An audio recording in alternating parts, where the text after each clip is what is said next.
In this lesson, you'll learn about the gradient stroke and the gradient fill tools that are available in the toolbar.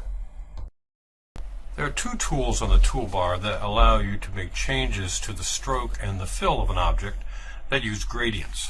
Of course, a gradient is a mixture of colors, and these tools have some special operations that allow you to get some pretty cool effects.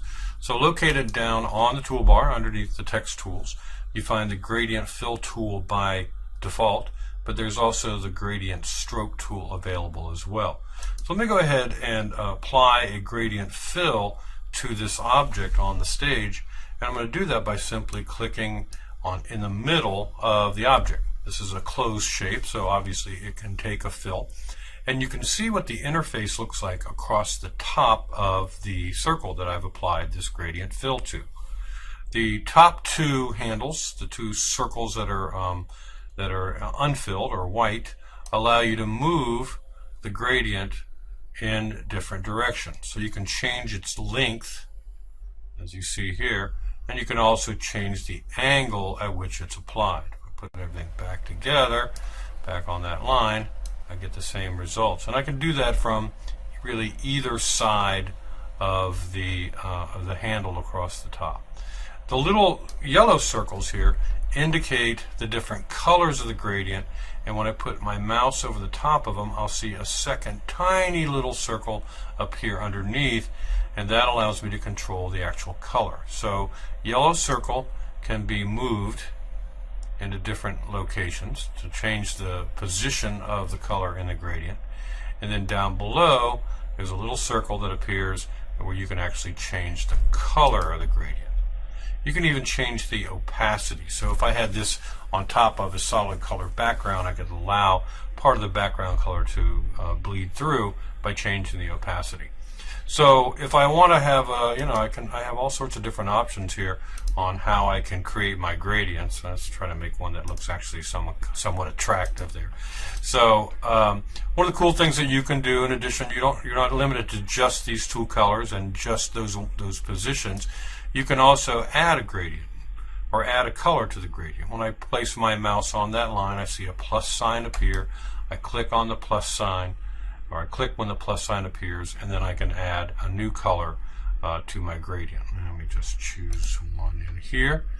So that's the gradient tool. And again, there are interesting effects that you can get by doing things like dragging one gradient marker right on top of the other. You can make a bicolor type of gradient, and you can make your gradients as complicated or as simple as you'd like. You can also use one of the techniques that you might want to use is to use the eyedropper tool, which is here on the color chooser panel that popped open. So let's say I wanted to match that middle color and then just make a slight variation in that middle color. Here I would use the eyedropper, click on that, grab my middle color, and then maybe I want it to be just a little bit whiter or a little bit less opaque or a little bit redder.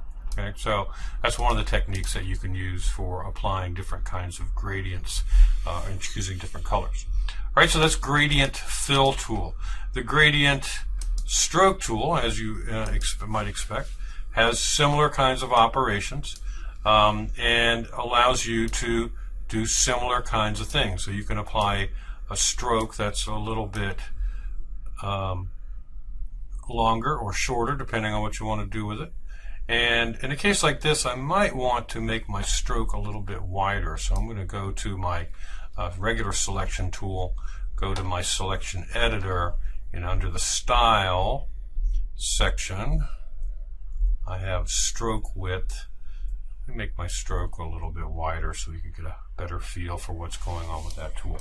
Okay, so now back to my gradient stroke tool, and now I can change the position of that stroke. I can change the color of the stroke as I did before. Maybe I want it to blend into my background a little bit. I can do that by using the eyedropper tool. Lots of cool things I can do with my gradients.